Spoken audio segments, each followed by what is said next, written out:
માનસી, માનસી તારો ફોન વાગે છે. કોણ છે આ? ભૂલે જેવું છે કે નહીં? સોનુ. હા, બેબી હમણાં જ નીકળે છે. પણ તમે કોણ? જરા પરિચય આપશો? કમાલ છે, ફોન કટ કરી નાખ્યો. કોણ ઉગાડશે આ જનરેશનને? નામ ફેરવી નાખે છે અને કામ પણ ફેરવી નાખે છે. આ ઘરમાં હાજર છે એ મા બાપ સાથે વાત કરવાનો સમય નથી અને અહીંયા છાશવારે ફોન કરીને અપડેટ લેવાય. ઓ મેડમ, આમ સજી ધજીને ક્યાં ઉપડ્યા? રખડવાનું. શું મમ્મી તમે પણ સીઆઈડી ઓફિસરની જેમ ઇન્વેસ્ટિગેશન કર્યા કરો છો. કોલેજનો સમય થયો હોય તો કોલેજ જ જતી હોઉં ને.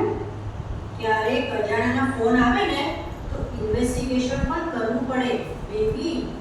બેબી એટલે આ સોનુ કોણ છે? આનો પરિચય મને મળશે? હા હા કેમ નહીં, એ તો મારો ક્લાસમેટ છે. એમાં શું શંકા કરો છો? ક્લાસમેટ છે કે સોલમેટ છે? કોલ કરીને કંઈક વિશેષ જ કાઢી લેવાય છે એટલે ખાલી પૂછું છું. આ એ તો કોલેજમાં સાથે હોય એટલે કોલ કરીને પૂછે, પણ એ તો જસ્ટ ફ્રેન્ડ છે. Just friend, just friend. પણ આ મેસેજ અને કોલ હિસ્ટ્રી જોતા આ ક્લાસમેટ કરતા વિશેષ હોય એવું લાગે છે. અને તું આવા ફેરફાર કરવા માટે કોલેજ જાય છે? આ તારી કોલેજની ફી પપ્પા કેવી રીતે ભરે છે એ તને ખબર છે? ખબર છે ને, પણ એ તો તમારી ફરજ છે. એમાં વળી તમે મારા પર ઉપકાર થોડી કરો છો. તો સારામાં સારું ભણવું એ પણ તારી ફરજ છે ને. અમે તો અમારી ફરજ બજાવીએ છીએ બેટા, પણ તમે તમારી ફરજ બજાવવાનું ચૂકી જાઓ છો આ મોટશોપની લાઈનમાં. શું મમ્મી તમે પણ શેના મોટશો કરીએ છે? તો આ બધું શું છે? આ બીબાના કપડાં, ગુચીના પર્સ, એપલનો મોબાઈલ. બ્રાન્ડ સિવાય તો બેનને કે વસ્તુ ફાવતી જ નથી.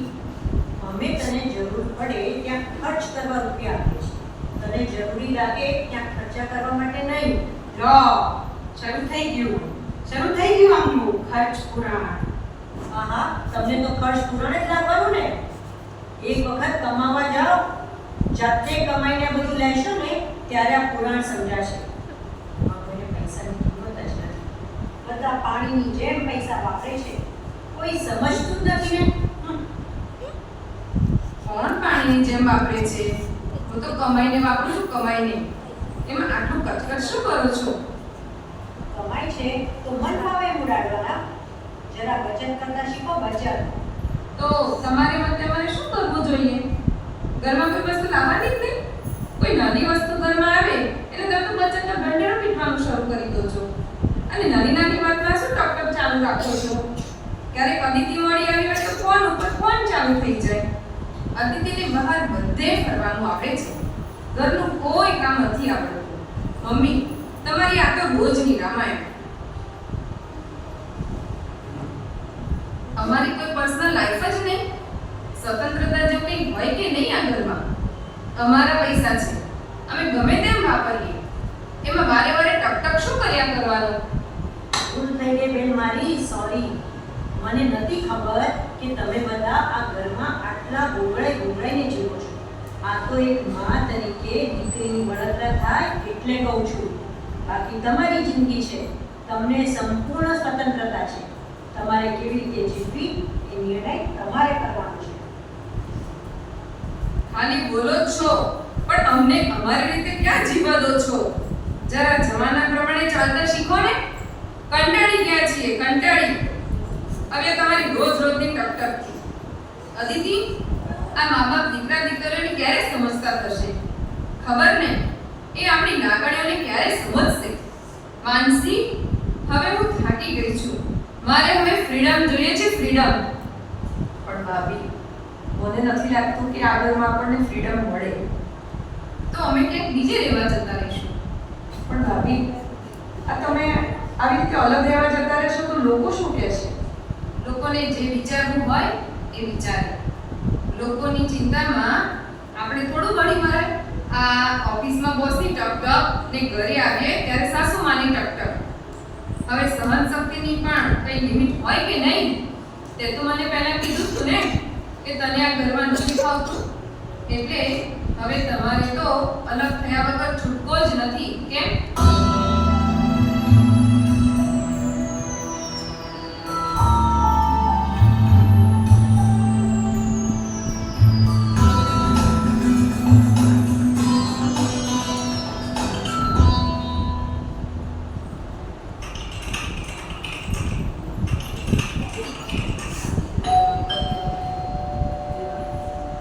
દરવાજો ખુલ્લો જ છે.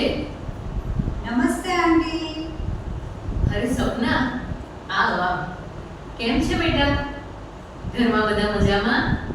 હા હો આંટી, બધા જ મજામાં. અત્યારે તો મારા લગ્નની તૈયારી ચાલે છે. આ લ્યો કંકોત્રી. તમારે બધાએ આવવાનું છે. મેં પ્રિયાંશીને તો ફોનમાં મોકલી જ છે, પણ પછી મમ્મીએ કહ્યું હતું કે તું ઘરે રૂબરૂ જ આપતી આવ, એટલે આપવા આવી ગઈ. હા, આપવા આવી તે સારું જ થયું ને. એ બહાને મળાઈ તો ગયું. પણ એકલી કેમ આવી? બધાને સાથે લઈને આવી હોત તો? આમ પણ તારા મમ્મીને મળ્યાને ઘણો સમય થઈ ગયો. એકચ્યુઅલી તેઓ આવવાના જ હતા, પણ લગ્નની તૈયારી ને પાછું એમને આવવા જવામાં જ 2 કલાક નીકળી જાય ને, એટલે પછી હું આવી ગઈ. કેમ 2 કલાક? નવા ઘરે રહેવા ગયા કે શું? તમારું ઘર તો 10 મિનિટના અંતરે જ છે ને? ના ના આંટી, હું અને મારા ભાઈ પતિ અમને બંને જણા તો આ જૂના ઘરમાં જ રહીશું. એટલે મારા ભાઈ સાસુ સસરાને નવા ફ્લેટ પર અત્યારથી જ રહેવા માટે મોકલી દીધા છે. કેમ? નવા ફ્લેટમાં? ઘર નાનું પડતું હતું એટલે. સપના, 7 વ્યક્તિ રહી શકે એટલું મોટું ઘર નાનું ક્યાંથી પડવા લાગ્યું? કેમ કે તમે તો 4 જ વ્યક્તિ છો ને? બેટા, ઘર નાનું પડવા લાગ્યું હતું કે પછી મન નાના પડવા લાગ્યા હતા? ના ના આંટી, એવું નહોતું. પણ મેં અને મારા સાસરીમાં બધાએ સાથે મળીને જ અલગ થવાનો નિર્ણય લઈ લીધો. ને એમાં મારા સાસુ સસરા પણ ખુશ હતા. તે ખુશ છે કે નહીં એ તને તારા સાસરીવાળાએ કહ્યું હતું કે પછી તારા ભાવિ પતિએ કહ્યું? ના, પણ તેમના ફેસ પર હું એ ખુશી જોઈ શકતી હતી. બેટા, દીકરાથી અલગ રહેવામાં કયા મા બાપ ખુશ થાય છે? કેમ? અમે એમને લાઈફ એમની રીતે જીવવા માટે છૂટા મૂકી દીધા છે. એ એમની રીતે જીવે અને અમે અમારી રીતે જીવીએ. એ પણ ખુશ ને અમે પણ. બેટા, તો તારા જન્મતા જ તારા મમ્મી પપ્પાએ તને અનાથ આશ્રમમાં મૂકવાની જરૂર હતી. કેમ આંટી આવું કહો છો? ખુશી માટે. તે જ કહ્યું ને, અલગ રહેવાથી ખુશીમાં વધારો થાય. સપના, મા બાપ દીકરાને મોટો કરવામાં આખી જિંદગી ખર્ચી નાખે છે અને પછી એ જ સંતાન પોતાના સ્વાર્થ માટે મા બાપને અલગ કરી દે છે. તે કેવું કહેવાય?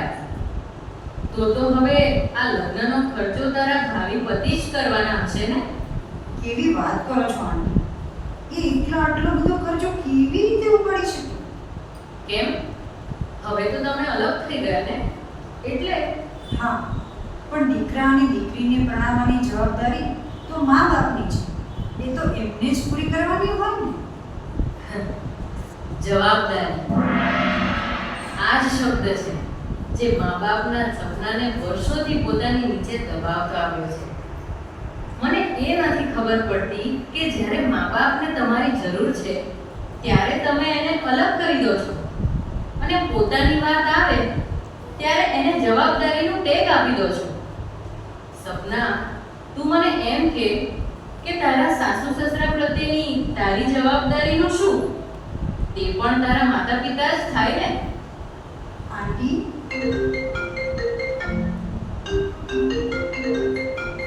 તમે પણ આવું કેમ વિચારો છો? હા હા, હું નીકળું જ છું. હા હા, 5 મિનિટમાં આવી. સોરી આંટી, મારે જવું પડશે. પણ લગ્નમાં તમારે બધાએ આવવાનું છે, ઓકે? હા હા, જરૂરથી. જવાબદારી.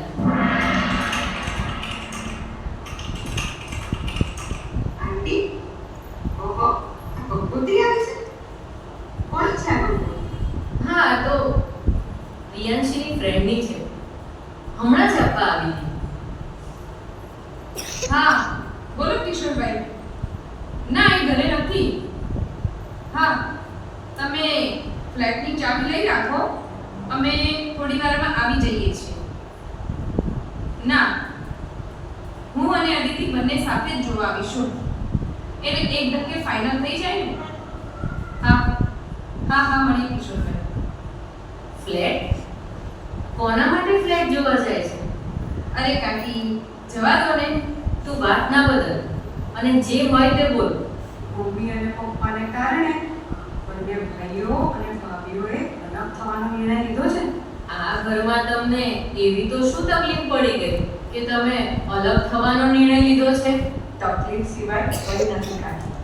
બસ આખો દિવસ ટક ટક જ કર્યા કરો. આપણી ભૂલ હોય કે ના હોય એનું ભાષણ ચાલુ જ થઈ જાય. બસ આટલી વાતમાં અલગ થવાનો નિર્ણય લઈ લેવાનો? પ્રિયાંશી, તું વિચાર કર. તારે ઓફિસમાં બોસનું નથી સાંભળવું પડતું? એ તો સાંભળવું જ પડે ને. તો પછી તમારાથી કોઈ ભૂલ થઈ હોય તો આપણી ભૂલ સુધારવા મા-બાપ બે શબ્દો કહે એમાં શું મોટી તકલીફ પડી જાય છે? તેઓ તો તમને દીકરીઓ માનીને જ કહે છે ને. કાકી બે શબ્દો કહે તો ક્યાં પ્રશ્ન છે? આ તો આખું ભાગવત ભરાય એટલું ભાષણ આપી દે. પણ એ ભાષણ છે તો તમારા સારા માટે જ ને. કાકી વાકમાં હોય તો સારું લાગે, પણ વાતે વાતે સંભળાવે એ થોડું ગમે. હવે ગયા મહિને હું રીલ્સ બનાવવા માટે સેલ્ફી સ્ટિક અને બીજી 2-3 વસ્તુ લાવી. તે દર વખતે એક જ સવાલ કે આની શું જરૂર છે? તમે ખોટા ખર્ચા કરો છો. હવે જરૂર હોય તો જ લીધી હોય ને. એમાં વાતે વાતે શું શંકા કરવાની? કાકી 2 દિવસ પહેલા અદિતિ ફ્રેન્ડ સાથે શોપિંગ કરવા ગઈ હતી, ત્યારે એક ડ્રેસ એને ગમી ગયો અને તે લાવી. મમ્મીને ખબર પડતા જ ઘરમાં મહાભારત શરૂ થઈ ગયું. અત્યારે ડ્રેસની શું જરૂર છે? બચત કરતા શીખો ને. આમ વાતે વાતે ખર્ચ પુરાણ ને બચતનું ગણિત એમનું શરૂ થઈ જાય. હવે આટલી તો અમને ખબર પડે જ ને. અમે થોડા નાના છીએ હવે. તમારી વાત એકદમ સાચી છે, પણ આ વાતમાં તારા મમ્મી પપ્પા પણ ખોટા નથી. તેમને કપડાનો પ્રશ્ન નથી, તેમને એ પ્રશ્ન છે કે કબાટ ભરાય એટલા નવા કપડાં હોવા છતાં અત્યારે બીજા લાવવાની શું જરૂર છે? ને અત્યારે રોજ રોજ નવી ફેશન આવતી જ જાય છે. ફેશન ઓલ્ડ થયા પછી કપડાં નવા હશે છતાં તમે પહેરવાના છો? આને તો ખોટા ખર્ચા જ કહેવાય ને. પણ કાકી, હું તો ઓફરમાં ડ્રેસ લાવેલી, તો એ પૈસાની બચત જ કરી કહેવાય ને. અને આંટી મેં પણ છે ને ઓનલાઈન સારું એવું ડિસ્કાઉન્ટ હતું ને એટલે જ લીધું. અરે પણ આપણા કામનું હોય કે ના હોય, ડિસ્કાઉન્ટ જોઈને લઈ લઈએ પછી ભલે ને ગમે એટલું સસ્તું હોય, પણ ખરીદ્યા પછી આપણે વાપરીએ નહીં તો વેસ્ટેજ જ કહેવાય ને. ને આ ઓફર તો છે ને તમારા જેવા જુવાનિયાઓને લલચાવવા માટે એક માર્કેટિંગ સ્કીમ છે, સ્કીમ. બાકી ગમે એટલું સસ્તું વેચ્યા પછી પણ એમને તો ફાયદો જ થવાનો છે ને અંતે આપણે તો નુકસાન જ ભોગવવું પડે છે. કાકી, આ બધા ખર્ચા અમે કમાઈને કરીએ છીએ, એમના પૈસે થોડા લીલા લેર કરીએ છીએ. કમાવ છો એનો મતલબ એવો થોડો છે કે બધું વાપરી નાખવું. બચત તો કરવી પડે ને. તમને જે મહેનત કર્યા વગરની વસ્તુઓ મળી ગઈ છે ને તેની પાછળ તમારા માતા પિતાની વર્ષોની ભેગી કરેલી બચતનું જ પરિણામ છે. તેઓ બચત કરે છે અને તમારી પાસે કરાવવાનો આગ્રહ રાખે છે. એ બધું તમને જ કામ આપવાનું છે. આ બધું તમારા માટે જ છે ને. પણ કાકી, આ બચત કરવાના ચક્કરમાં અમારે અમારી લાઈફ એન્જોય જ નહીં કરવાની. અમે કેટલી જગ્યાએ સેક્રિફાઈસ કરીએ. ઓહો, તમે શું સેક્રિફાઈસ કરી નાખ્યું? સેક્રિફાઈસ તો એમણે કર્યું છે તમને ભણાવવા ગણાવવામાં, પરણાવવામાં, અરે તમારા મોજ શોખ પૂરા કરવામાં એમણે બધું સેક્રિફાઈસ કર્યું છે. કાકી, જો બેટા સાંભળ, તને એક વાત કહું. એક વખત તારા સસરાને કંપની તરફથી કાશ્મીરની ટ્રીપનું આયોજન થયું હતું, એમાં જવાનું હતું. અચાનક એક દિવસ મને કહ્યું કે મેં જવાનું બંધ રાખ્યું છે. પૂછતા ખબર પડી કે તમારા બંનેના પતિને સ્કૂલની એક્ઝામ હતી એ સમયે. મેં કીધું કે હું તો છું જ ને, હું ધ્યાન રાખીશ, તમે જાઓ, પછી ક્યારે આવો જવાનો મોકો મળશે તો કે પછી ક્યારેક વાત, એમ કહી એમણે વાતને ત્યાં જ ટાળી દીધી અને પછી ક્યારેય બહાર ફરવા જવાનો સમય તેમને મળ્યો જ નહીં. અરે એવા સંજોગો પણ ના થયા. આ તમારા બધાના ખર્ચા પૂરા કરતા જે કંઈ બચત થતી ને એનું બોર્ડ લઈ લેતા. અને પ્રિયાંશી, તને અને અદિતિને આ 10-10 તોલાના હાર આપ્યા છે ને એ એમના સેક્રિફાઈસના પ્રતાપે છે. શું વાત કરો છો કાકી? મમ્મી પપ્પા પોતાની બચતના પૈસામાંથી સોનું ખરીદતા હતા અને એ બધું ભેગું કરેલું સોનું એમણે અમને આપી દીધું. આ તો અમને ખબર જ નહોતી. હવે સમજાયું એમનું બચતનું ગણિત.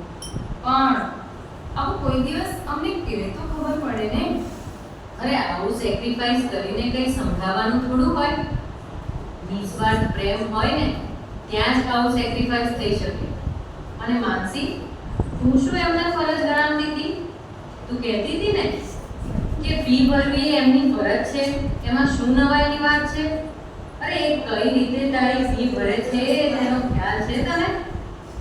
રોજ ઓવરટાઈમ કરે અને રવિવાર તથા કોઈ પણ તહેવારે મોજ શોખ કર્યા વગર એક્સ્ટ્રા ટાઈમ ભરે ત્યારે તમારી ફી ભરાય છે. પોતે દર વર્ષે સાદા કપડાં લે અને તમને બ્રાન્ડેડ કપડાં પહેરાવે છે. અરે આટલું બધું કરવા છતાં તમે ભણવામાં ધ્યાન ના આપો અને આવા ફેરફતૂર કરો, ગમે ત્યાં મોજ શોખમાં રૂપિયા વાપરો તો તમને ટકોર કરવાનો પણ અધિકાર નથી એમને. બેટા, મા બાપની ટકોરમાં પણ એમનો પ્રેમ છુપાયેલો હોય છે. પણ કાકી, આવી રીતે પ્રેમ જતાવે તો દીકરી, પ્રેમ આઈ લવ યુ બોલીને બતાવવાની રીત નથી. એ તો સામેવાળાની કેર કરીને જતાવવાનો હોય. અરે તમે સહેજ પણ બીમાર પડો એટલે દોડીને સારામાં સારી હોસ્પિટલમાં લઈ ગયા છે. અને તારા પપ્પા મોતિયાનું ઓપરેશન અને તારી મમ્મી જોઈન્ટનું ઓપરેશન કરાવવા સમય અને સંજોગની અનુકૂળતાની રાહ જુએ છે. રાહ. શું એ તેમનો પ્રેમ નહીં? તારા ડોક્ટર બનવાના સપનાને સાકાર કરવા ઘર પર લોન લઈ દર મહિને હપ્તા ભરી રહ્યા છે. શું એ એમનો પ્રેમ નહીં? અરે તારા મમ્મી જ્યારે પોતાના ભાગનો કોળિયો પોતે ભૂખ્યા રહી તમારા મોઢામાં મૂકે છે, એ એમનો પ્રેમ નહીં? પણ કાકી, એ તો પ્રિયાંશી, તમારી ઈચ્છા પ્રમાણે ધામધૂમથી લગ્ન થાય તે માટે 1.5% વ્યાજે રૂપિયા લઈ આવ્યા, એ એમનો પ્રેમ નહીં? પોતાના સપનાઓને તમારા ભવિષ્ય માટે ન્યોછાવર કરી દે, એ એમનો પ્રેમ નહીં? પોતાના મોજ શોખને ભૂલી તમારી જરૂરિયાતો પૂરી કરવા હંમેશા તત્પર રહે, એ એમનો પ્રેમ નહીં? 2 નોકરીઓ કરીને પોતાની જાતને તમારા ભણતર માટે નીચોવી નાખી, શું એ એમનો પ્રેમ નહીં? પોતાના પગમાં ઘસાઈ ગયેલા ચપ્પલ રાખી તમને સંતાનોને રીબોકના શૂઝ પહેરાવે, એ એમનો પ્રેમ નહીં? પોતે કીપેડ વાળો મોબાઈલ વાપરે ને તમને બર્થડેમાં એપલનો મોબાઈલ લઈ આપે, શું એ એમનો પ્રેમ નહીં? એ માનવિકા ભાભી છે ને, તમને બંનેને ખૂબ પ્રેમ કરે છે. તેને તમારા પ્રત્યે અપાર લાગણી છે, પણ એને જતાવતા નથી આવડતું. માં તો ક્યારેક દીકરાના માથે હાથ ઘસાવીને પ્રેમ જતાવી દે છે, પણ પિતા, એને તો એ પણ નથી ખબર કે પ્રેમ જતાવવાનો પણ હોય.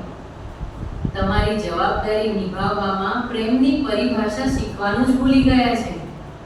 અને હા, પાછા આ અલગ થવાની વાત ભાભીને ખબર ન પડે એ વાતનું ધ્યાન રાખજો હો, નહીંતર આપના સહારે જોયેલા સપના પળવારમાં તૂટી જમીન દોષ થઈ જશે ને એની તમને ખબર પણ નહીં પડે, તેઓ બતાવશે નહીં. પણ મા બાપ રહ્યા ને, એ તો તમારા માટે પોતાના સપનાને પણ સેક્રિફાઈસ કરી દે છે. ઠીક છે, આ તો મારાથી રહેવાય નહીં એટલે કહી દીધું, પણ કદાચ વધારે બોલાઈ ગયું હોય અને તમારા દિલને ઠેસ પહોંચી હોય ને તો માફ કરજો હો. અરે ના કાકી ના, માફી તમારે નહીં અમારે માંગવાની છે. ખબર નહીં પણ અત્યાર સુધીમાં કેટલીય વાર મમ્મી પપ્પાની પ્રેમની મીઠી ટકોરને અમે ટક મારીને એમને ન કહેવાનું કહી દીધું હશે.